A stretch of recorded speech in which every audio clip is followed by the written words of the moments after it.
feel that the Olympic Games must be reserved for men, we must continue to try to achieve the following definition: the solemn and periodic exaltation of male athleticism, with internationalism as a base, art or its setting, and female applause as reward.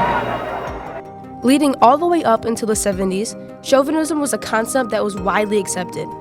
Women belonged at home, while the men enjoyed the freedom of opportunity, especially in sports.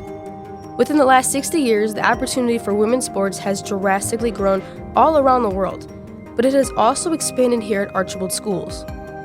It all started in 1965 when a woman named Shar Sharp was hired as Archibald's female PE teacher.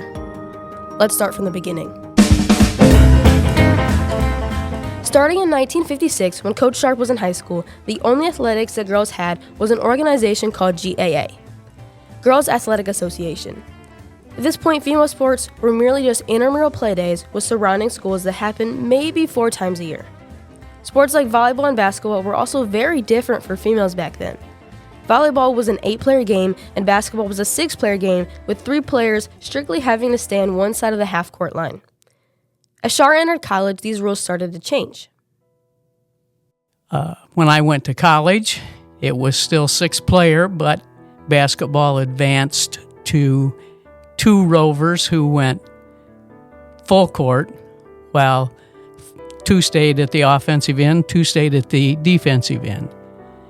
I never had the opportunity as a player to participate in 5-player basketball.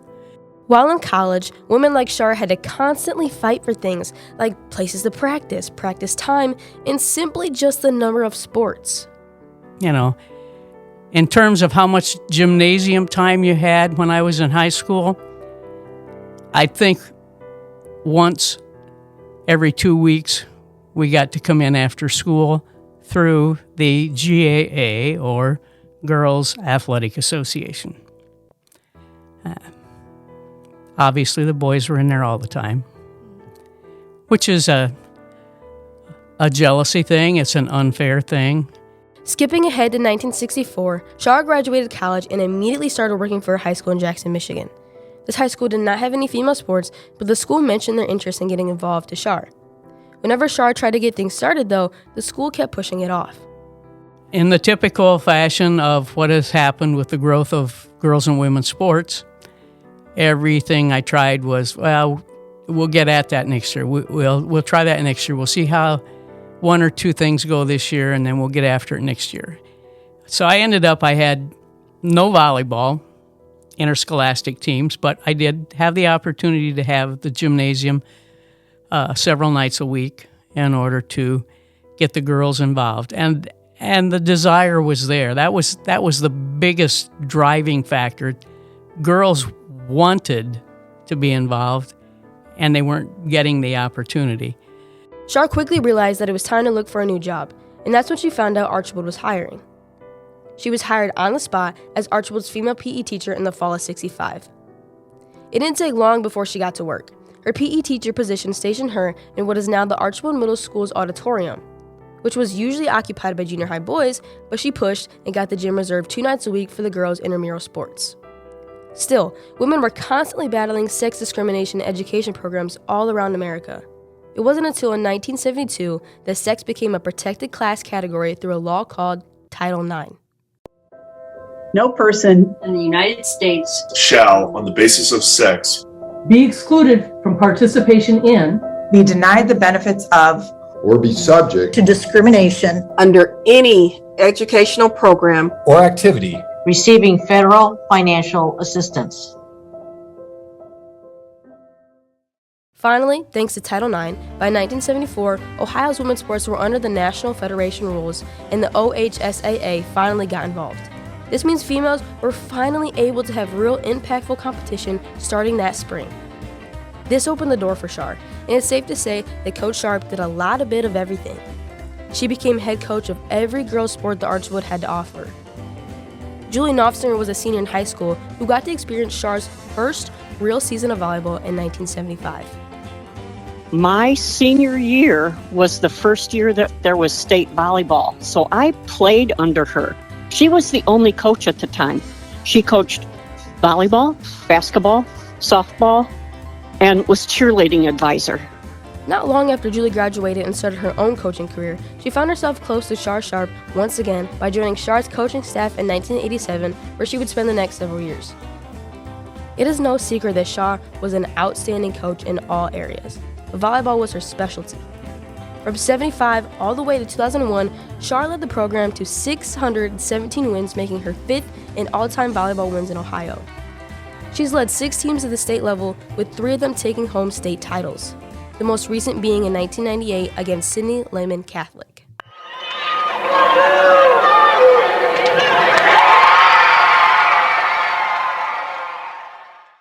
In a summer tournament prior to the 98 season, Shar and her volleyball team found themselves up against Sidney Lehman in the championship game. There was T-shirts for the champs of the little tournament, and we ended up playing Sidney Lehman. And the girls, the whole tournament down there kept saying, "Those shirts are ours, those shirts are ours. We're going to take those shirts home."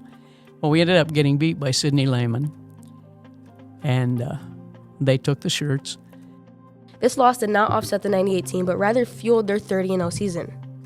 Kylie Rivenall, a senior, and Jill Holgrave, a freshman, experienced Shar's coaching firsthand.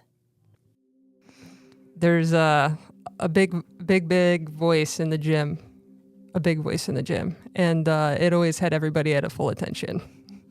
You were like, I always tell people, like, you were scared of her, but not like you were like afraid for your life. You were scared, but you respected her with whatever. Like, if she said jump, like, to who knows where, you were like, okay, you just jumped. You didn't like, you weren't going to like not do what she asked you to do. And I think that was, we knew her expectations, and we were going to go out there and we were going to try to exceed them as best we could. So I've always, she demanded our attention. I mean, I hate to say she demanded perfection, but she did. She demanded perfection. Like, it wasn't like you going out there and, getting the ball close to target. No, you get the ball to target every time.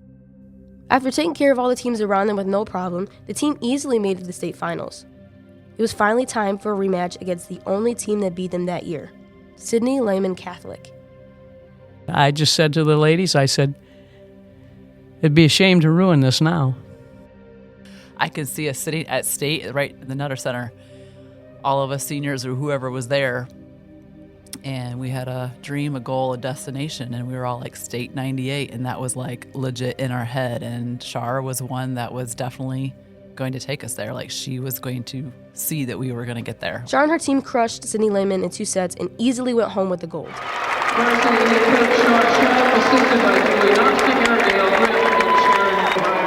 This is our 24th state championship. Archbold has been here 12 times.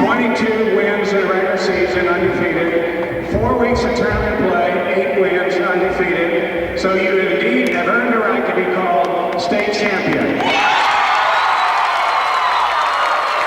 It's a privilege for me as commissioner to give you this trophy. State champion, Division III, girls volleyball, 1998. Congratulations, young ladies. Shar's excellence didn't stop at volleyball, though. Following closely was basketball.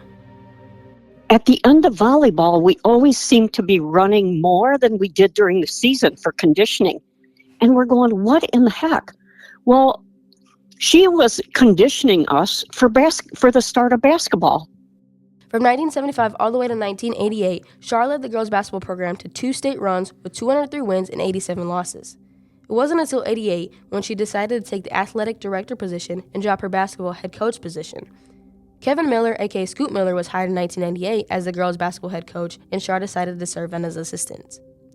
When Coach Sharp was the head girls coach back in the 70s and 80s, when I was a teacher at Edgerton, I used to scout for her.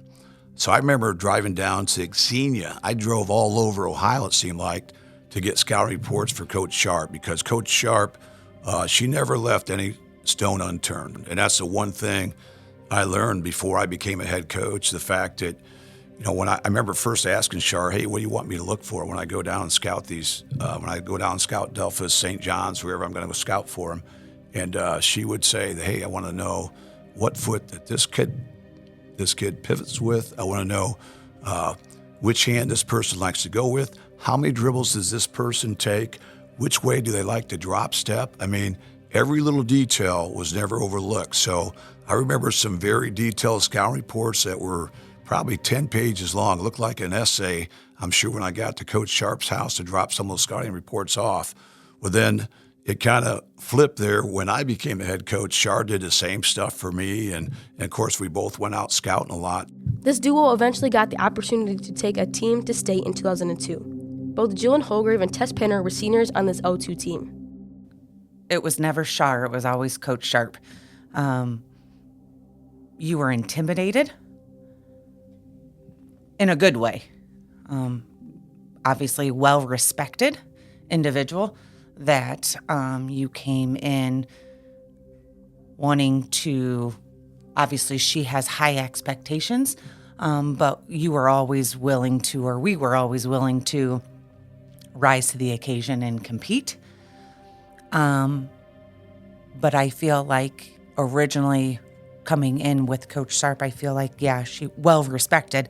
And I don't, honestly, I don't think until years later you realize what a legend she is. She always wanted to put you in the right place. And that would include the side jersey grab. And she would drag you across the key or try to get you to face the correct way from the basket.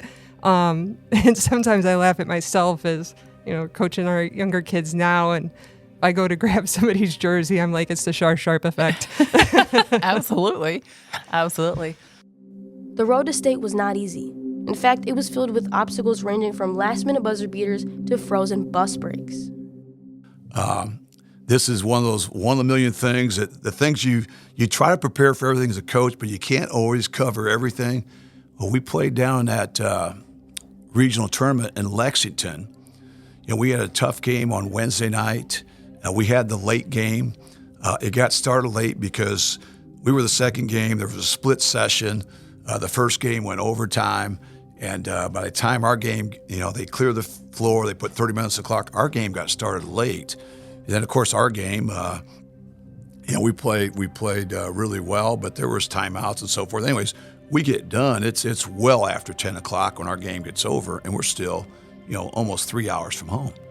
And so we had arranged ahead of time. We had a local restaurant that brought kind of box suppers for our kids and stuff. So after the game, everybody showered and got ready. We had food delivered there, and we sat down in the cafeteria or in the floor wherever we had, and we sat there and ate together. Well, the time we've got done eating, it's 11:30, and we still got a long trip home.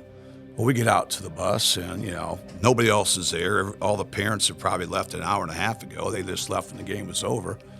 And we go out there, we start the bus, we put it in gear, and the bus won't go. The brake calipers had flipped, and it was locked. And we could not get those calipers loosened. So anyways, we have to bang on the door. There's one custodian left there at Lexington High School. Thankfully, he heard us banging. He came to the door. We told him our situation and just asked, can we borrow a bus, basically? And we'll have to call our superintendent. Whatever. By the time they call the superintendent, they can't just loan us a bus because they have a bus union, but they will give us a bus driver. Actually, they gave us 2 bus drivers. So they bring one bus with 2 bus drivers. And at 12:30, we start loading up the bus from our bus to their bus. And these 2 gentlemen, they drove us all the way back to Archbold. And I remember getting back to school. It was probably 1:30 in the morning. And I just remember Shar looking in the back of the bus, and she said, we just won a game, and you will have your butts into class by 8 in the morning. There is no reason for you not to be there. You can get your few hours of sleep. We'll go in and we'll learn. We'll walk through things. You're going to get to it. We got a game on Saturday. I checked the high school absence list. And, you know, we had a built-in 2-hour delay because superintendent knew it was going to be a late night with so many fans going to Lexington. I checked that attendance. Every one of our girls was here on time at 10 o'clock, which again just speaks volumes. After beating teams like Lima Central Catholic, Columbus Grove, Woodmore Winford, and Cincinnati Madeira,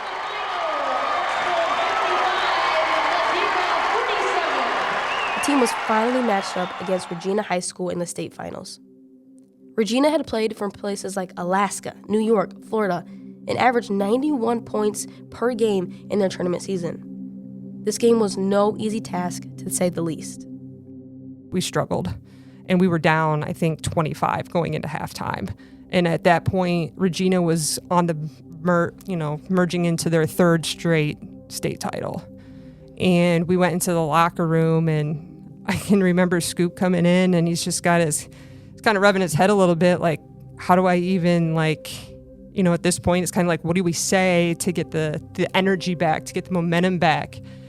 And, Shar walks in the room, and she's like, get your head up. We are not done. We are going to fight until the last second on that horn. Get your head up. And it's just, you did.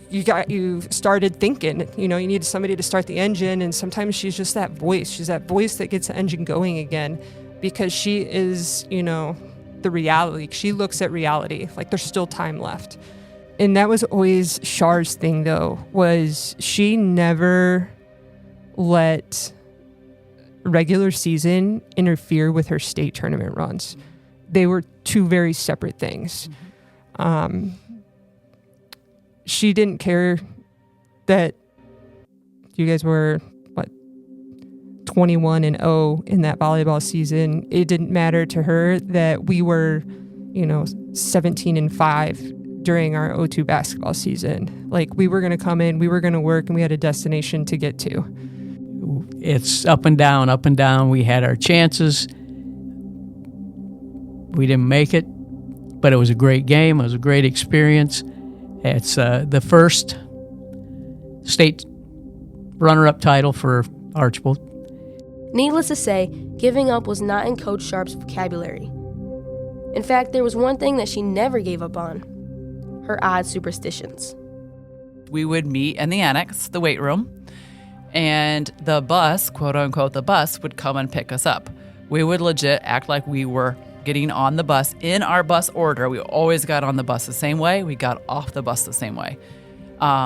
We'd sit in our seats and we'd walk around the high school. Not like we would go out towards like the football field. Now we'd walk that way around to go in the band door. But we would walk. We would even stop for a railroad.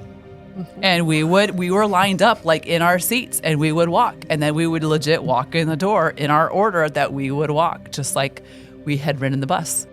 If we were loaded on the bus ready to go and somebody says, hey, I forgot my shoes, because she'd always tell us, check your bags.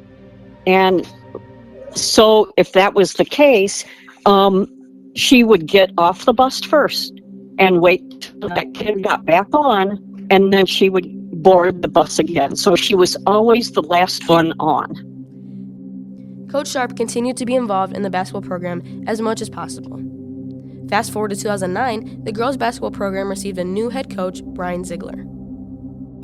When I was hired in, she approached me at a volleyball game and said, I'm here if you want me. If you don't, I'm fine. And I think Shar would have been fine. She just would have walked away and not probably gave another thought about it. But I saw that day how the girls that were returning that I didn't even know at that time, because I was hired late that season in October and really had no interaction with hardly any of the girls before that summer. So I came in, hired in October, and we started later in October, like the last Friday in October. So I had very little time to prepare, and Shar was a big help getting me acclimated to coaching girls, because this is the first time I had coached girls, so I'd always been around boys.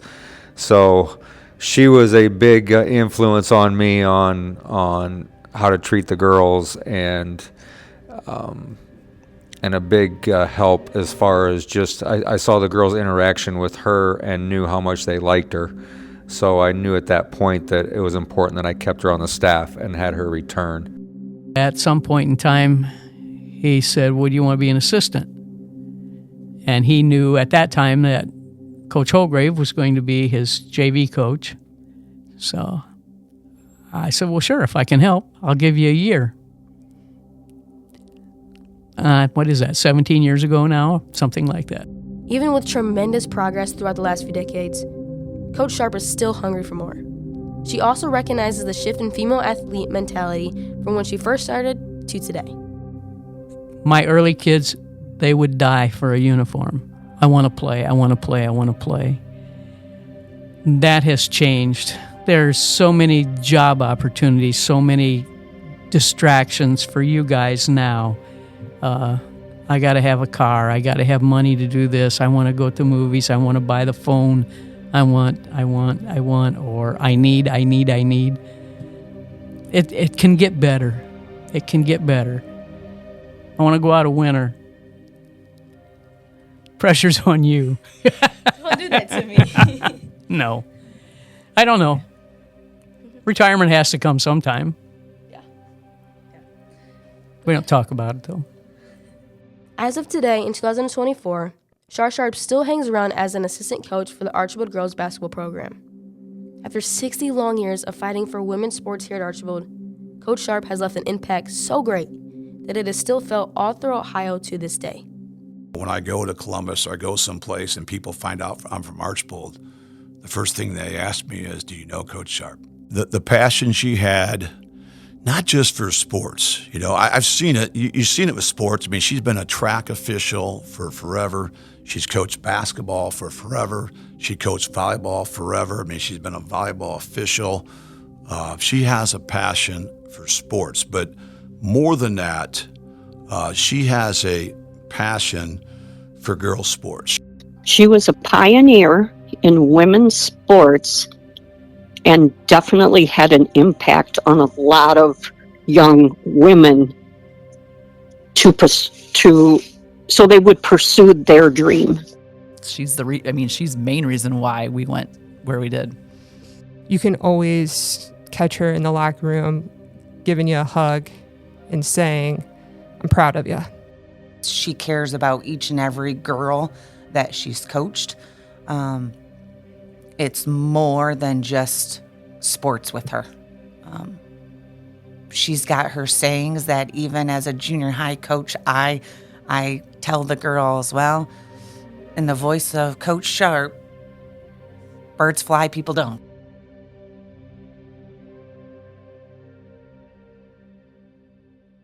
Our thanks to Shar Sharp, Scoot Miller, Kylie Rivenall, Jill Holgrave, Tess Pinner, Julie Knopfsinger, and Brian Ziegler for taking the time to interview for this piece. All audio credits will be linked in the description as well. I'm Alana Pedraza. This has been a production of ArchCom Media. Subscribe for more great content.